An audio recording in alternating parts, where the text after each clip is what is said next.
the media, fellow observers, citizens of Zimbabwe.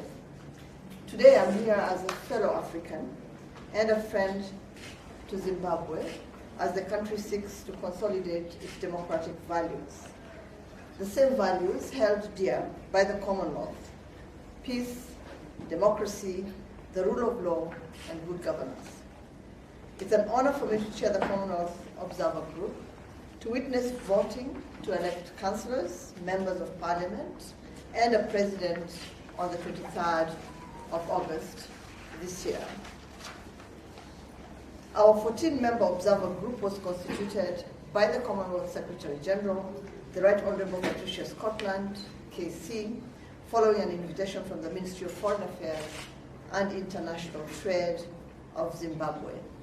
Members have been drawn from across the Commonwealth, representing a diversity of expertise and experience, including experience in law, in politics, in election administration, in human rights, in media, and civil society.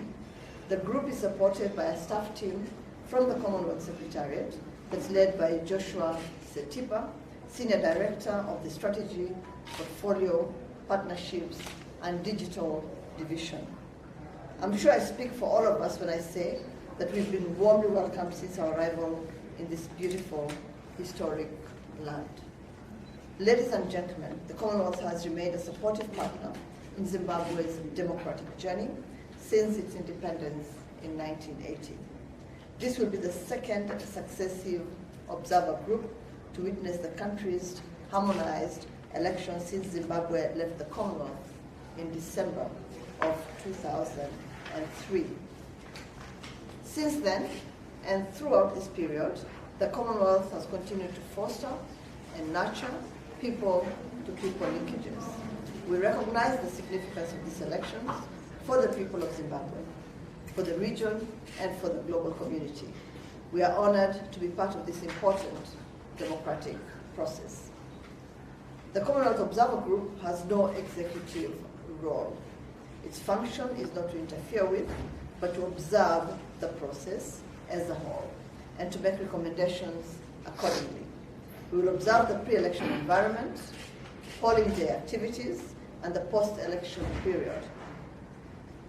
In particular, we'll consider whether the conditions exist for credible elections, including a fair election environment, whether public media has been impartial, the transparency of the entire process, whether voters are free to express their will, and whether the counting and results process is transparent.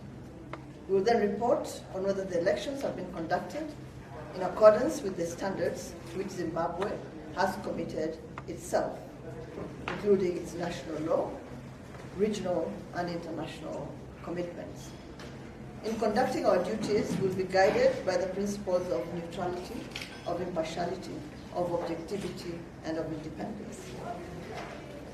As we are here in our individual capacities, as responsible and experienced Commonwealth citizens, our assessment will be our own and not that of any member government.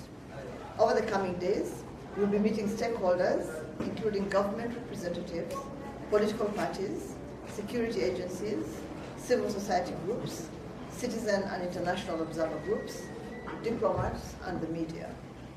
From the 21st of August, we will deploy our observers across various parts of Zimbabwe to observe the voting, counting, and results management process, as well as meet with other stakeholders in respective locations. On election day, we'll observe the opening, voting, closing, counting, and results processes. We'll issue an interim statement on our preliminary findings on the 25th of August, before members of the group depart Zimbabwe on the 29th of August.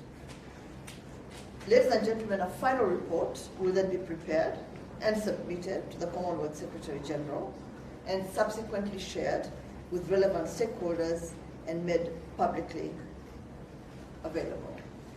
Friends and colleagues, it's my hope that our presence here in Zimbabwe affirms the unwavering support of the Commonwealth to this country and its democratic processes. We call on all political parties and their supporters to uphold standards for credible, inclusive, and transparent elections, and we encourage all citizens to play their part by ensuring that a peaceful and credible process takes place next Wednesday. I'd like to thank you very, very much for your presence here. And I'll probably just read out the names of the observers. So my name is Amina Mohammed. I'm the chairperson of the Commonwealth Observer Group. We have with us Honorable Phil McMurdo. He's a barrister and former judge of the Supreme Court of Queensland in Australia. Honorable Pelonomi Benson, who I'm sure you probably know, the former Minister of Foreign Affairs of Botswana and journalist. Lomsebo Dlamini, gender and human rights expert. I'm still learning how to pronounce the name, from Eswatini. His Excellency Dr. Mohamed Ibn Shambas, former UN Special Representative for the Secretary General for West Africa and the Sahel from Ghana. Professor Trivedi, Commonwealth Special Envoy for SDG implementation, Professor at Management Development Institute of India. Dr. Nasim Zaidi is the former Chief Election Commissioner of India. Ambassador Aliun Ndombata Samba, former Jamaica High Commissioner to the UK and former politician in Jamaica. Ms. Patterson is journalist and former editor-in-chief of the Gleaner in Jamaica.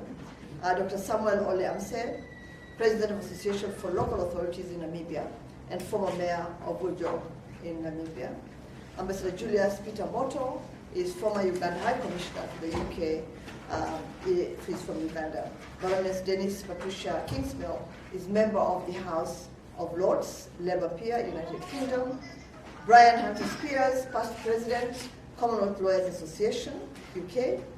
Criticals Patrick Mshindano is the former Chief Elections Officer at the Electoral Commission of Zambia. And you can see, as I said, there's a group that has experience, expertise across a section of the areas that are relevant to the conduct of elections. Thank you very, very much. Thank you very much, Chair. I would now like to invite questions from the media. If you could state who you are and what media house you belong to, and then we will direct our questions accordingly. Thank you. Are there any questions? Sir, at the back. Goresh Gana from ZTN Prime. How important is this mission when you take into consideration the ongoing process by Zimbabwe seeking readmission into the group? Well, I think that this indicates our continuous support for democratic processes in Zimbabwe. I think you all know that we've been engaging the government of Zimbabwe and all the stakeholders that have either expressed interest in talking to us or that we have met. When we came to Zimbabwe, we've had 3 missions from the Commonwealth that has come to Zimbabwe to have those discussions. I think that there's an interest on both parts, on the part of the government and people of Zimbabwe, and on the part of the Commonwealth, that Zimbabwe rejoins the family of the Commonwealth. But I think the two processes are not linked. They are separate processes. We're here at the invitation of the Ministry of Foreign Affairs and International Trade to witness the elections, to observe the elections in Zimbabwe. The other process will continue as it has been doing. Thank you.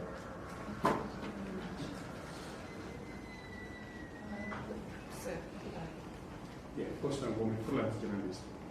I just wanted to check if there is anything of concern that you have picked so far, either through the press or anyone else that you would like to share with us. Well, we've started our conversations and we haven't finished them.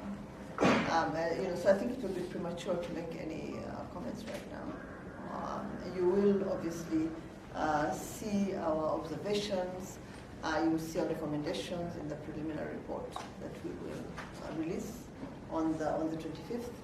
But as you know, we will be meeting, and as I indicated, we'll be meeting a cross-section of stakeholders from the government of Zimbabwe, representatives, to political parties, to the media, to different organizations, civil society organizations, and so forth and so on.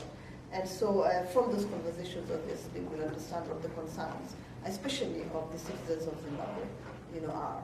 And in accordance with that, we'll monitor the elections and provide recommendations at the end of the exercise.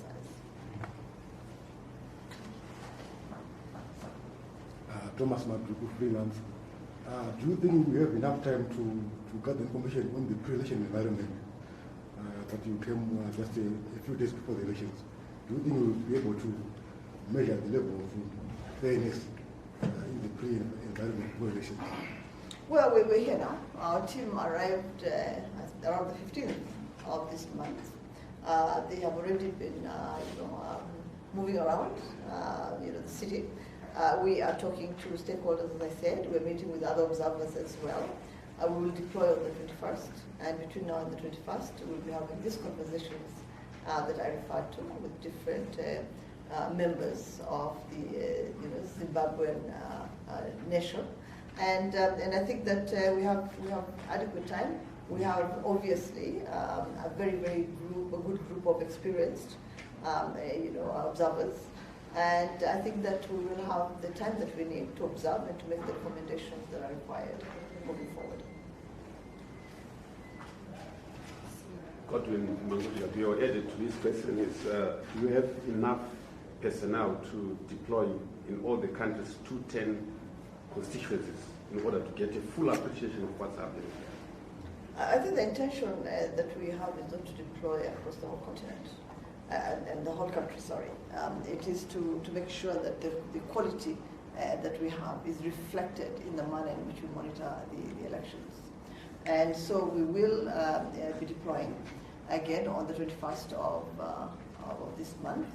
We'll deploy in the areas that we feel we need to deploy. In the other areas, we will be having conversations with the other observers that are here already, and that will be observing across the country.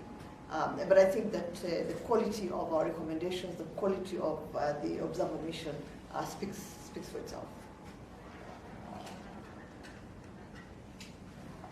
Any other questions? Sorry, my name is Kodzai Nawashe. I'm a freelance journalist. I wanted to seek clarity. You mentioned this process is separate from the re-engagement process, but the outcomes of this process, will they influence whether we join Commonwealth or not post-election? Well, it's not the first time we're here. We're here in 2018 as well. Pardon? We're here in 2018 as well, and observed the elections then. And issued a report and recommendations. So we will do exactly the same thing this time around. We actually hope that Zimbabwe's re-entry into the Commonwealth will not be long in coming. As I said, we've had 3 missions here. We have engaged quite successfully with all parts of the Zimbabwean society. And so we're looking forward to when Zimbabwe rejoins the Commonwealth. But again, the two processes are separate. They are not linked. We had the invitation of the Ministry of Foreign Affairs and International Cooperation, and we will do what we do in all countries that we observe elections in. I'll also tell you that this is not the first country where we're observing elections that left the Commonwealth and rejoined later. I think a good example is Maldives, where we observed the elections in 2019. They left in 2016, we observed the elections in 2019. By 2020, they were back in the family of the Commonwealth. So it's not the first time, and we're looking forward to the day when Zimbabwe rejoins the Commonwealth. Again, our motto is to make sure that we are independent, we are objective, we are impartial, and we're neutral. Sure, Costa again. So are you able to share with us perhaps 3 or 2 key highlights of your recommendations from 2018 after your observations?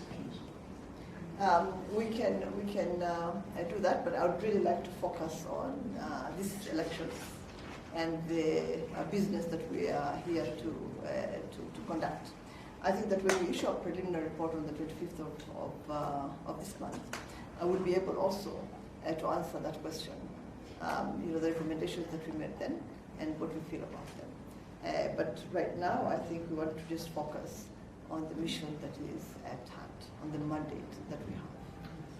And if I could just add to that, we have to share a copy of the report with you afterwards, the 2018 report. Yeah, okay, great.